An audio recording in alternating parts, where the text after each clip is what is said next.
ঢাকার হৃদয়ে অবস্থিত একটি ব্যস্ত রাস্তা, পান্থপথ থেকে শুরু করে কারওয়ান বাজার পর্যন্ত।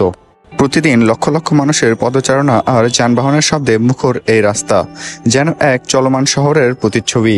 আজ আমরা খুঁজে দেখব এই পথের ভেতরে লুকিয়ে থাকা কিছু গল্প।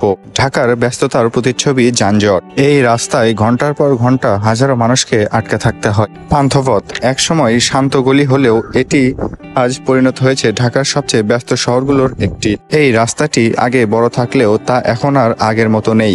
রাস্তার মধ্যে ডিভাইডার দিয়ে রাস্তাকে দুই ভাগে ভাগ করা হয়েছে, যা পুরোটাই বেআইনি। এক ভাগ গিয়েছে কারওয়ান বাজারের দিকে আর অন্যটি বসুন্ধরা সিটিতে। রাস্তা দুভাগ হওয়ার কারণে প্রতিনিয়ত বাড়ছে যানজট। বসুন্ধরা সিটির সামনে এই পার্কিংগুলো যেন প্রশাসনের চোখেই পড়ে না। এর ফলে সৃষ্টি হচ্ছে জনদুর্ভোগ। রাস্তার মধ্য থেকে যদি এই ডিভাইডার ও এই অবাঞ্ছিত পার্কিং না সরানো হয়, তাহলে এই রাস্তা দিনের পর দিন আরও সরু হয়ে আসবে। বসুন্ধরা গ্রুপের মালিক ক্ষমতার জোর দেখিয়ে অবৈধভাবে এই রাস্তাটিকে নিজের করে চালিয়ে নিয়েছে।